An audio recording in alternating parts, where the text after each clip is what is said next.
नमस्कार मित्रांनो, आजच्या व्हिडिओमध्ये आपण मराठी भाषेचा उगम व व्याकरण यावर पाठीमागे परीक्षेत विचारलेले प्रश्न पाहणार आहोत. प्रश्न पहिला बघा. मराठी भाषेतील पहिला शिलालेख कोठे आढळला?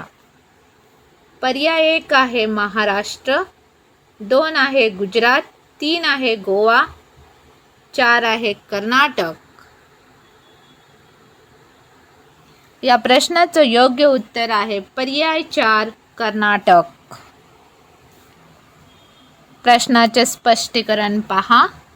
मराठी भाषेचा पहिला पुरावा कर्नाटकातील श्रवणबेळगोळ येथील गोमटेश्वराच्या पुतळ्याखाली लिहिलेल्या इसवी सन 983 मधील अक्षरे आहेत.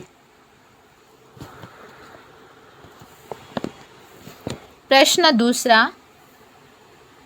विचार व्यक्त करण्यासाठी मानवाला मिळालेले मुख्य साधन म्हणजे काय?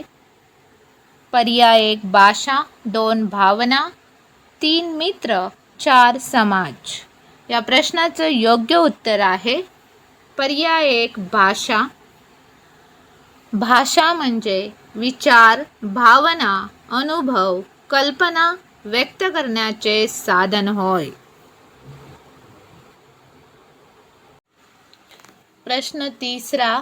मराठी भाषा लेखनासाठी कोणत्या लिपीचा वापर केला जातो?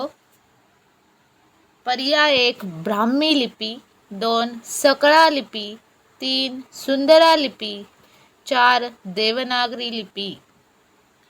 या प्रश्नाचं योग्य उत्तर आहे देवनागरी लिपी, पर्याय 4. स्पष्टीकरण बघा. मराठी ही आपली भाषा आहे. आपण जी लिपी वापरतो तिचे नाव आहे देवनागरी लिपी. देवनागरी लिपीलाच बाळबोध लिपी असेही म्हणतात. मराठी बरोबर संस्कृत, गुजराती, हिंदी, बंगाली, पाली या भाषाही देवनागरी लिपीत लिहिल्या जातात.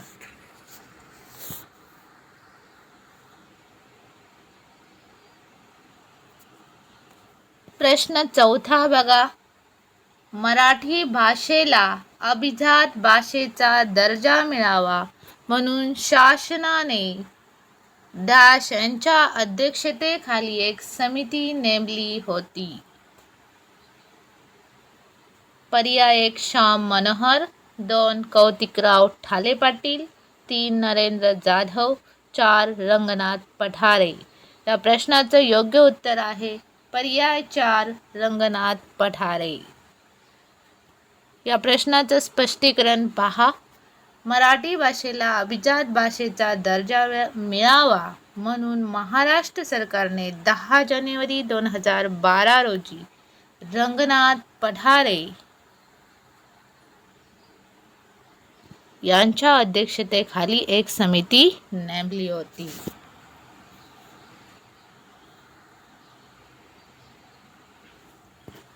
प्रश्न 5वा बघा. भाषेचे स्पष्टीकरण करणाऱ्या शब्दाला डॅश डॅश म्हणतात. पर्याय 1 लिपी, 2 भाषाशास्त्र, 3 व्याकरण, 4 बाराखडी. या प्रश्नाचं योग्य उत्तर आहे पर्याय 3 व्याकरण. भाषेची देवाणघेवाण म्हणजेच भाषेचा व्यवहार व्यवस्थित रीतीने चालावा यासाठी काही नियम ठरवण्यात आले आहेत. या नियमांनाच व्याकरण म्हणतात.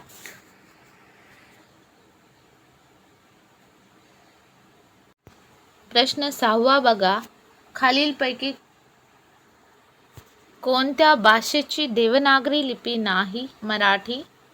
पर्याय 2 संस्कृत, 3 हिंदी, 4 इंग्रजी. या प्रश्नाचं योग्य उत्तर आहे पर्याय 4 इंग्रजी. देवनागरी लिपी असणाऱ्या भाषा मराठी, गुजराती, संस्कृत, हिंदी, बंगाली व पाली. देवनागरी लिपीला बाळबोध लिपी असेही म्हणतात.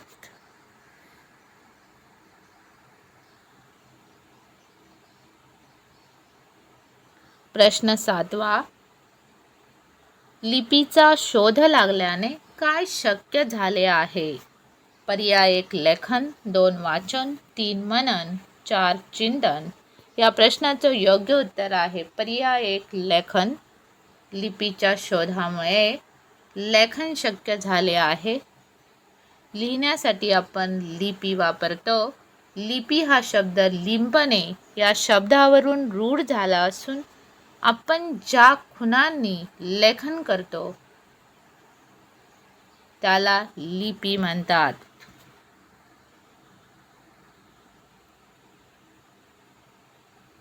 प्रश्न 8वा, मराठी भाषा खालीलपैकी कोणत्या भाषापासून विकसित झाली आहे? प्रश्न 9वा बघा,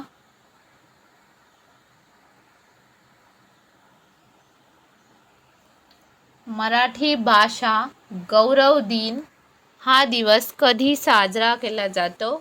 पर्याय 1 21 मार्च, 2 27 फेब्रुवारी, 3 21 फेब्रुवारी, 4 27 डिसेंबर.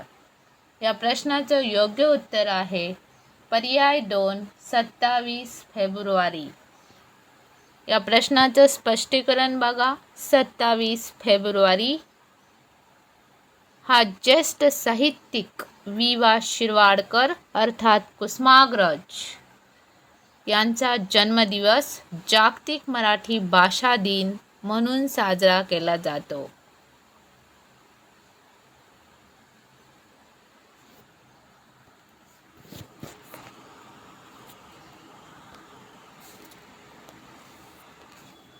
प्रश्न 10वा, मराठीतील आद्य ग्रंथ खालीलपैकी कोणता आहे? 1 ज्ञानेश्वरी, 2 विवेक सिंधू, 3 लीळाचरित्र, 4 यापैकी नाही. या प्रश्नाचं योग्य उत्तर आहे पर्याय 3 लीळाचरित्र. या प्रश्नाचं स्पष्टीकरण बघा. मराठी भाषेतील आद्य ग्रंथ लीळाचरित्र आहे. लीळाचरित्र महिमभट्ट यांनी लिहिला आहे. विवेक सिंधू मुकुंदराज, ज्ञानेश्वरी ज्ञानेश्वर महाराज. जर मित्रांनो व्हिडिओ आवडला, व्हिडिओला लाईक, चॅनलला सबस्क्राईब करा. धन्यवाद.